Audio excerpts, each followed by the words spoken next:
Welcome back to another exciting installment of the Lumbertron podcast. Today we continue the summer series of the Woods family with none other than my father, Raymond Woods. We sat down in his office in Bothell, Washington for a nice talk. Welcome to the Lumbertron podcast. Oh, fantastic. It's good to be here. It's good to have you. Today my guest is the one, the only, Raymond Woods. My father. Hello. Howdy. Welcome. So, who are you? Who are you, Ray Woods? That's a good question. Yeah. That's a good question, yeah. But I'm just this guy, you know. You're just this guy. Okay. Tell me more about this guy. Oh, okay. Well, as you may have heard, I'm originally from Illinois. Okay. From the Quad Cities, son of Raymond T. and Raymond T. Raymond T. Woods, Raymond Thane. And Thane. I like that middle name. That's right. As I recall, RT was the eldest of the sons in his clan. After 5 sisters, I think he was the eldest boy. Okay. Were there other? Did you have any siblings? Oh yes, I have siblings for sure. I have my older sister Donna, who passed away let's see, I think it was 85, 84, and then my older brother Kevin Thane, who still lives back in the Quad Cities area, and then I had a younger sister Abby Woods, who passed away a couple of years ago. But those are my siblings, 2 boys and 2 girls. And so, how much attention did you get growing up? Oh, actually, I was the middle. Were you the coolest kid? Middle child, so I suffered from that middle child syndrome, and middle bordering on youngest child. So I got lots of advantages. Okay. At least that's what my older sister tells me. Yeah. So, what was it like growing up in the Quad Cities, as you said, in Illinois? Yep. Was it? Yeah. Tell me. Well, looking back at it today, it seemed like it was actually a really, really good environment. Middle class. My parents both were, working class, and they provided us just a real good home. We had kind of a house in the suburbs kind of a deal, and we were free range kids growing up. Back then you could just go play all day, wherever. and we would range for miles, Yeah. And so there's no thought of all that. Just be home by dark, kind of a thing. And I think the parents were pretty liberal, so to speak, with the way they brought us up. And at the time, of course, I thought we were terribly put upon. I thought, oh, geez, no one in the world has this tough as I do. Oh, of course, yes. My parents are monsters, and they just.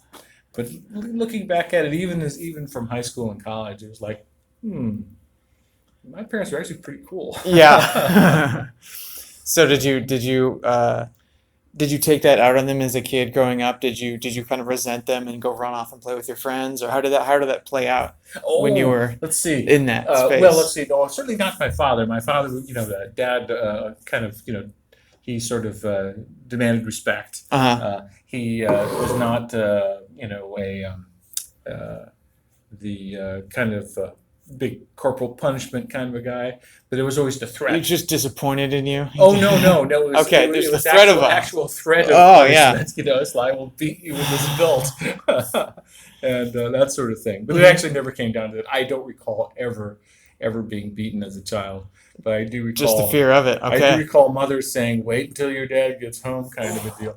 And of course, Mom was big on the guilt thing, It's like the disappointment sort of thing. It's like, you promised me you were going to do this and do this. Oh, Mom. Yes. But no. I was not the rebellious type when I was a kid. No. I don't recall that. Yeah. All right. So it sounded like he enforced a pretty respectable household, and So what kind of example would you say he set about being a man? What do you think? What kind of role model was your Good father? question. Good question. Yeah, I think the big thing with my father was sort of a heavy work ethic Mm, that he put on us, and he always would say things like, "You could have anything you want out of life as long as you pay for it." That mm, was one of his favorite things that I remember sticking with me, and and his kind of comments about people in the world. It's like he had respect for people that worked hard for a living, yeah. and took care of their families, that kind of thing. Had no respect for deadbeat dads Mm, and people that didn't take responsibility for themselves and their families. And so I got that kind of impression.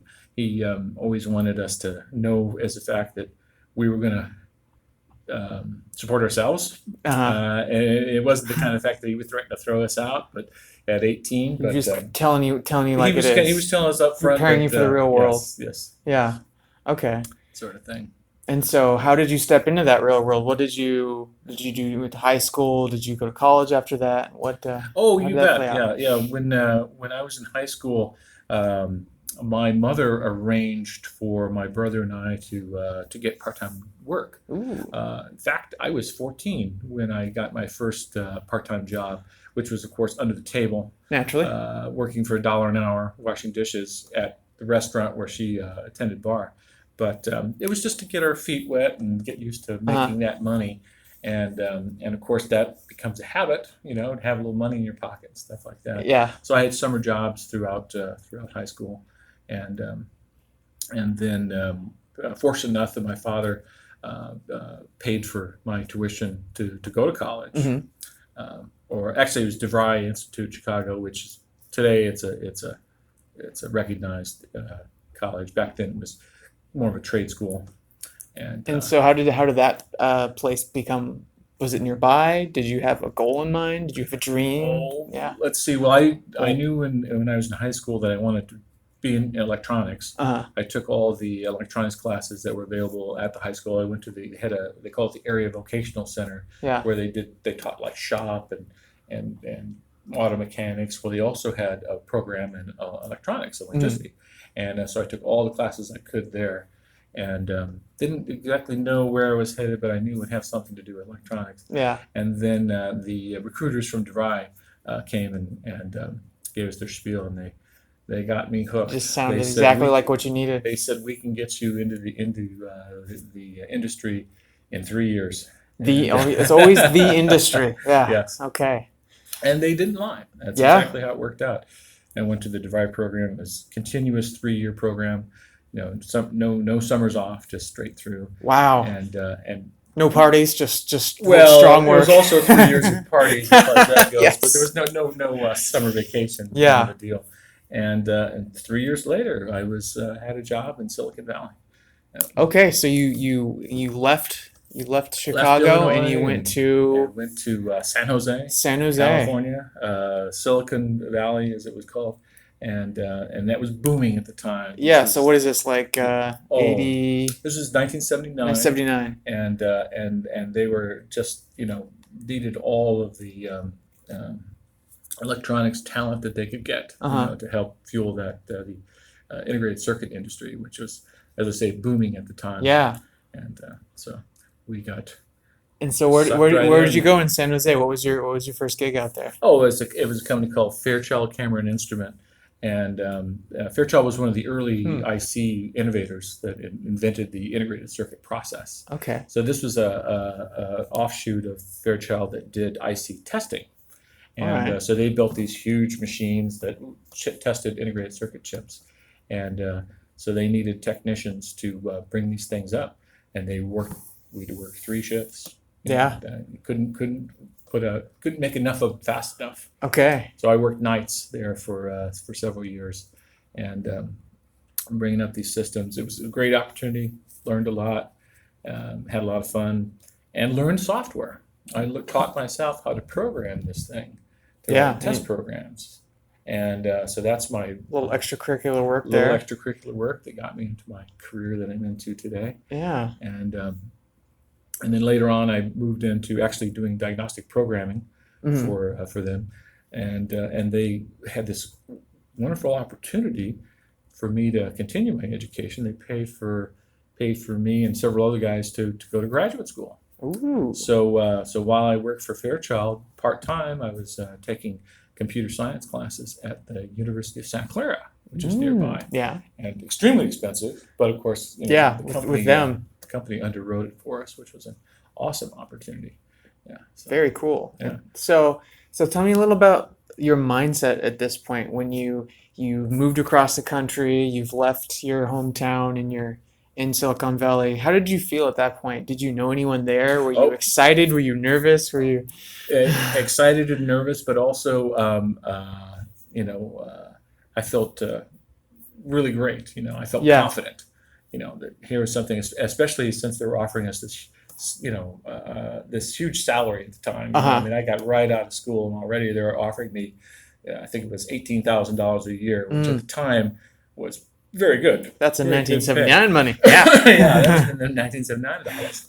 And I only knew a few of the guys that I graduated with, from school, but I became very close to the people that we worked with. Especially when you work third shift, you never meet anybody else. Yeah, so you become very friendly with the crew that you work with.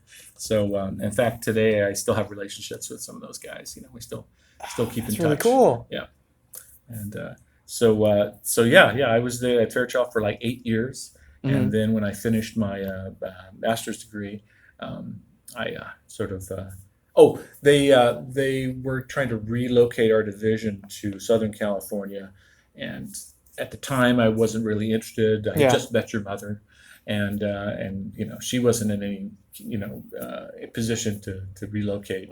So it's like, no, sorry, and I took a layoff instead. Okay. And which worked out okay for me because I had 3 months notice and I was able to make other arrangements. Yeah, it wasn't just a cut off of the head. It was kind of like, okay, you're fine. And then we got severance pay. Yeah. So, after 8 years seniority, I had a chunk of money that we ended up spending on our wedding. Oh, all right. Let's circle back to that. Where did you meet? Oh, yes. Jean, your mom, and I met through a dating service. Oh my goodness! So keep in mind this is the 80s. I had been working nights, and then I moved to working days when I became a full-time programmer. But still, same story. It's like, how do you meet people in Silicon Valley, which is everybody's from somewhere else? Yeah. You could go to church, I suppose, but that wasn't. It wasn't in the cards for me. Yeah, not part of your upbringing. But so I had heard about this dating service. Now this was before computers, right? So it was a video dating service. Yes. So you join. They would do an interview much like this, that would be on camera, and they would ask you sort of first date sort of questions, and you answer them, and then we would put our photographs into an album.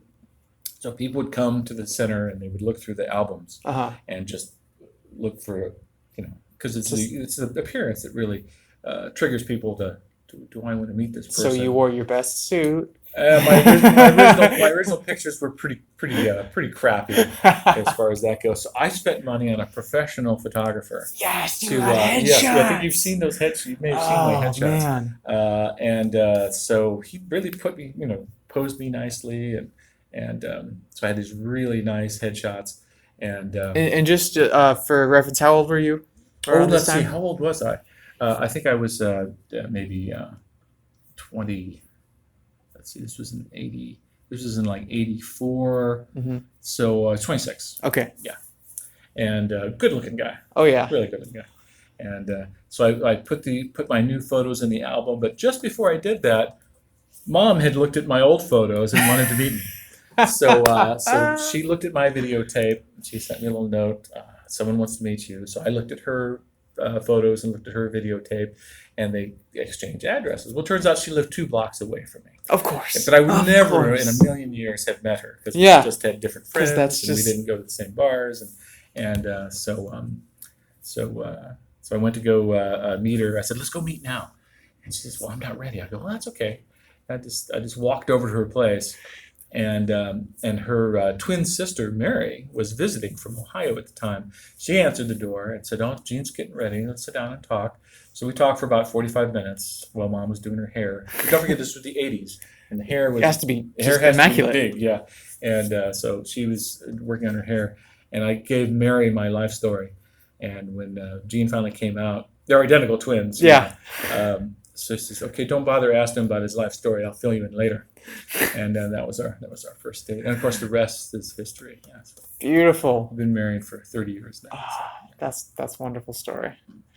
Okay, so from there you had established a wonderful relationship, and it sounded like you guys were pretty inseparable. You didn't want to move down to True. South California, and so where did you go from there? Oh, Did you stay there? Did you oh yeah. We somewhere else? we hung out and lived together in San Jose for I think the next 10 years, something Mhm. like that.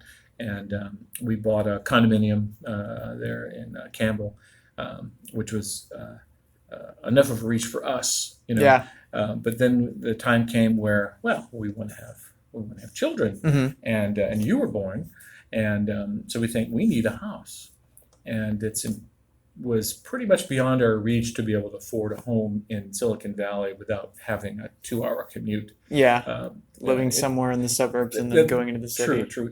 Today the situation is even crazier, but even back then, the home prices were inflated wildly. So Gene says, "I'm going to do a search, for other places." We considered even emigrating, maybe to England or Europe, Hmm. but on paper, she saw an advertisement for Siemens Ultrasound in Issaquah, Washington, in the San Jose Mercury News. They were advertising, Huh. and she signed me up and says, "You want to go interview with these guys?" And so they were relocating their engineering team from Northern California, Bay Area, Hmm. up to the Puget Sound area, and we read about it, and it's like, oh, this is exactly where we wanted it. It's like, affordable for us. Yeah. The ultrasound industry is very big there, and so I interviewed with Siemens in California, and talked to them, and they said, "Yes, you want to come along." So sight unseen, I accepted this position, and Uh-huh. they relocated us to Puget Sound area Puget here in Sound. Washington. Yeah. Okay. And never looked back. So Yeah. that's 1992. You and Mom and I moved up there, Hmm. and we lived in an apartment for about 9 months, and then we were able to buy the home that we live in now in North Bend. Yes. So yeah, it worked out. In the Worked shadow out of the really mountain. well. Yeah. Definitely in the shadow of Mount Si. God's country is. Yeah. Yes. Beautiful land of ours. Awesome. So, did your experience down in California prepare you for the ultrasound industry? Was it different from what you were doing Oh, before? yeah, Yeah. a little bit different. Before I hadn't worked on medical devices.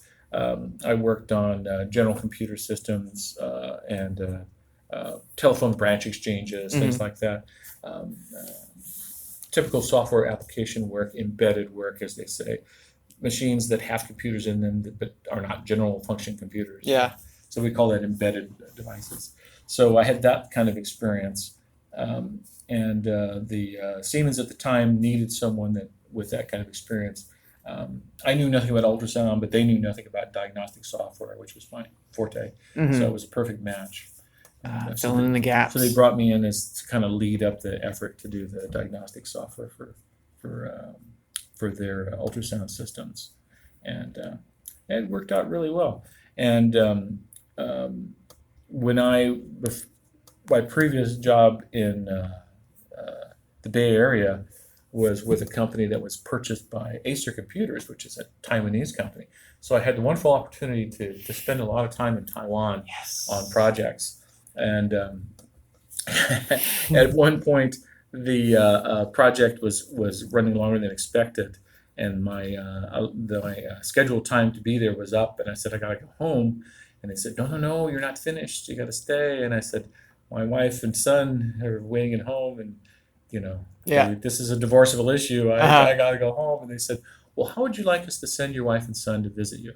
So that's what they did. They arranged to get passports and visas for you and mom Uh-huh. to come and stay with me for about 6 weeks.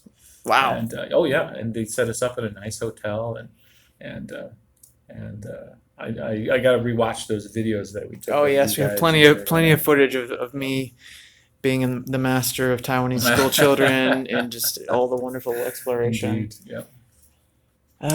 Yeah. So what about your mindset going from California?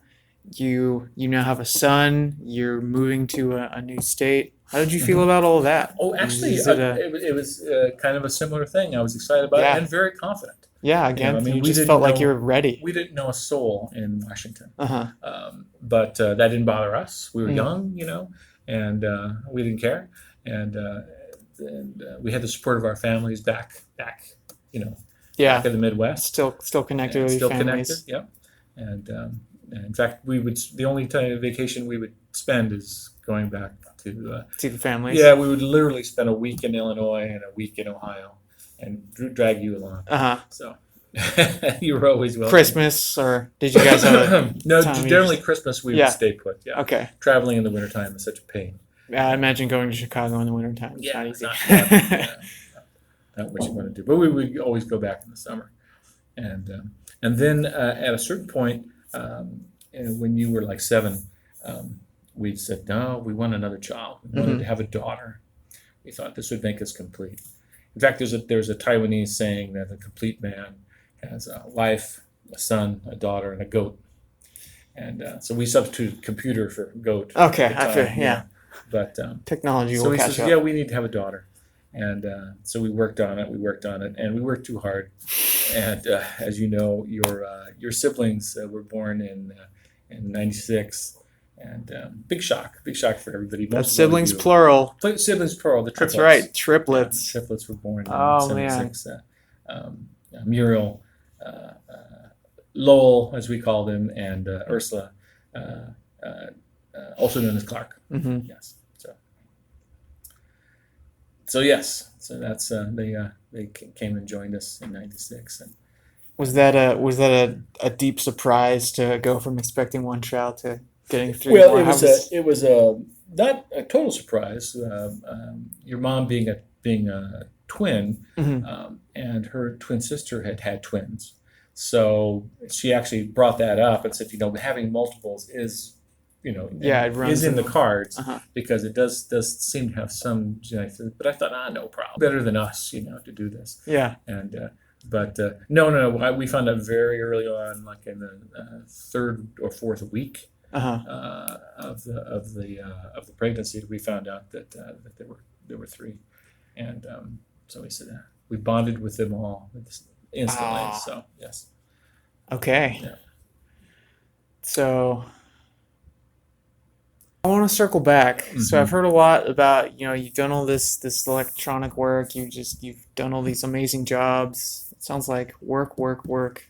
But do you have besides this work? Do you have anything that you like to do for fun? What other things did you do besides ultrasound stuff all day? Oh, okay. Let's see. Oh well, the computer stuff was also my hobby at the time. Yeah. The personal computers were a new thing in the '80s, and so I had a Radio Shack TRS-80, one of the very early PCs, Yeah. and so sort of an early adopter there. And then I traded that in on a Heathkit computer, which I didn't build myself. A friend of mine actually soldered it together Uh-huh. from parts and upgraded it and sold it to me. And I had that one for many years as well. So this was kind of early in those days. And in fact, they had a thing. They had a convention every summer in San Francisco called the West Coast Computer Fair, Yeah. which was really innovative at the time. And they would feature all kinds of things, like software stuff that developers, the private people had put together, Yeah. and accessories, and just All the kinds of developments that's coming developments that out. were coming Yeah. up, and it was really cutting edge at the time. So it was very exciting to be part of that. And I belonged to a users group of Heathkit users. Mostly it was a hobby, but some people had things in mind. They wanted to do word processing, or they wanted do like payroll or something like that Mm-hmm. without having to buy time on a huge mainframe On a computer. terminal thing. Yeah, this is something that you could do, Yeah. and these things all contributed, to the PC revolution, so to speak, that happened at the time. And then and Apple was really big too with their early computers in this way. And then IBM came up with the PC architecture, also in the mid '80s, and that sort of smoothed everything out. It kind of rolled over all the individual small computer manufacturers, and pretty much after that it was boom, IBM PC. Yeah. West Coast Computer Fair became an IBM PC. Just an IBM. Fair. Yeah.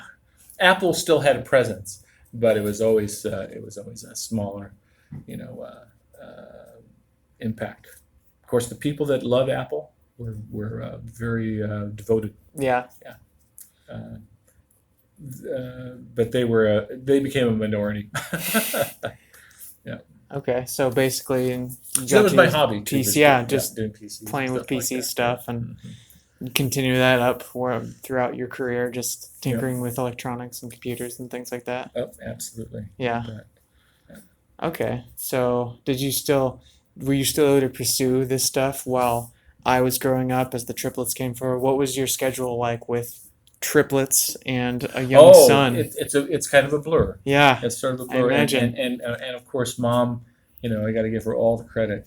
She was the one that she was always there for you guys. She taught you how to walk. She taught you how to talk.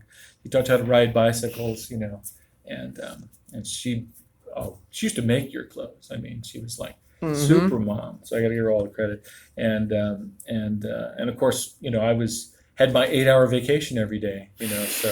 So when I came home, it's like, what can I do? Can I make dinner? Can I do this? Yeah. So I was a hands-on dad. I changed your diapers, and I did what I could. Unlike, as I recall, my father. My father would be what you would call more of a hands-off dad. Yeah, it's kind of distant in the background, supervising. Yeah. Although he did try to teach me how to ride a bicycle, but he had never been able to ride a bicycle because he had one leg that was shorter than the other, and so not a natural for him, to be able to ride bicycles and stuff. But I got to give it to him. He did put some time in. Yeah. Eventually, I think when I was like 12, I learned how to ride a bicycle. All right, good. Yeah, I remember learning to ride a bike. It was a big moment being able to push off the ground and finally get it going. Yeah. And then, of course, my dad passed away in 80. Let's see, it was the year before you were born. So it was 88. And because I remember that because it was even before we knew we were pregnant. And but I was there. I went back to Illinois to be with him, and I was glad I was able to be with him at the time. The whole family was there. So, yeah.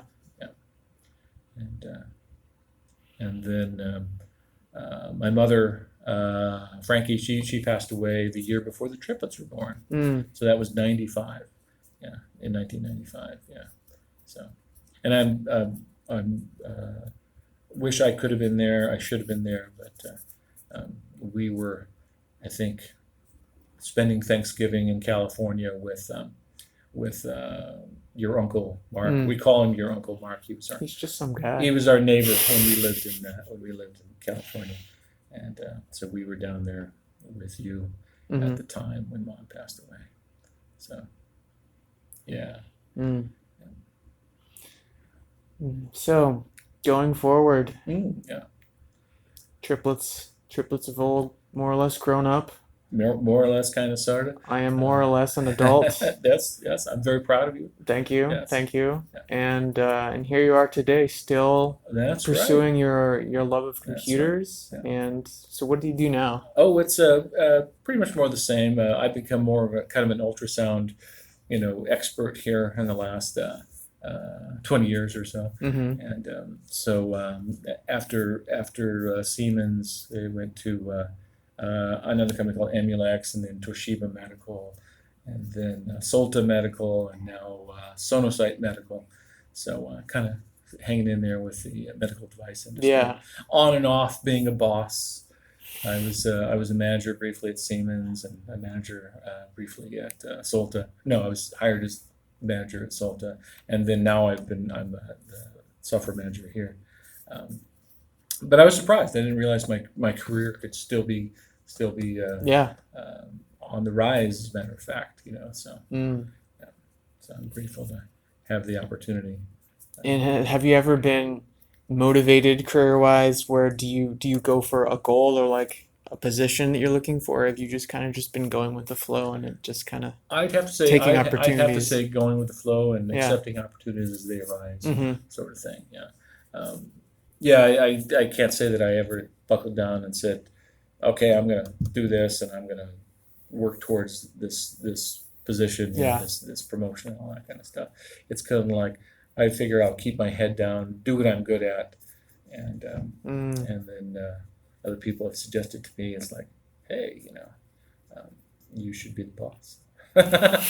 You kept your head down long enough. Yeah, which is what happened not too recently, and I'm still wondering whether that was the best decision, but yeah, I can't complain. We'll put it Yeah. that way. We'll put it that way.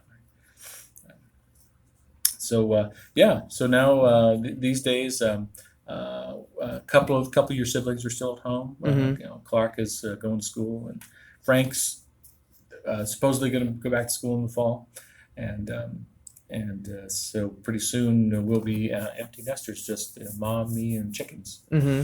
Yes. So, And how does that feel, going through the cycle of the children growing up and leaving? How do you think about that? I don't know. I feel pretty good about it because Yeah. that was always the plan, as Mhm. far as I'm concerned. Yeah. Was I wanted to teach you guys, by example, if nothing else, Mhm. how to I don't know, take responsibility. And like I say, I'm very proud of you to see the way you've done that, and because you're a very responsible guy, and I think that's a great thing. Mm. And so it doesn't come naturally to everybody. True. But no, I can see that. I can look forward to the point where it would just be me and mom and chickens. Mom likes the idea of having everybody close. She wants Yeah. to be able to. Yep. Family's Yes. big. Family. Yep. Yeah. So I think that's wonderful. That's a great thing to do. Mm-hmm. So, but retirement is looming. I can see retirement. Yeah. Do you have any looming dreams, plans, goals, anything? Well, we're kind of thinking about maybe. We want to get out of this the Puget Sound area proper because of the high property taxes. Mm-hmm. But maybe up in the Squim area, Port Angeles, that kind of thing. Stay in Washington, but on the other side of the Sound, and Find something beautiful and maybe just build something over there. beautiful. Yeah. Anyway, it's a plan. It's a plan and a dream. Plant that seed. Gotta have dreams. Gotta have the dreams. Well, that seems like a nice place to bookend our chat. Definitely. It's a beautiful life story you got there. Well, I thank you for bringing it out. Yeah. So, Thank you for sharing, and thanks for being a great dad. I appreciate that. All right. Yeah. Thanks. Thank you. I am so grateful to have had this talk with my dad. I feel all warm and tingly over just thinking about it. Well, as usual, send any questions or comments over to lumbertronic@gmail.com. Stick around for the next one, and keep sharing your story.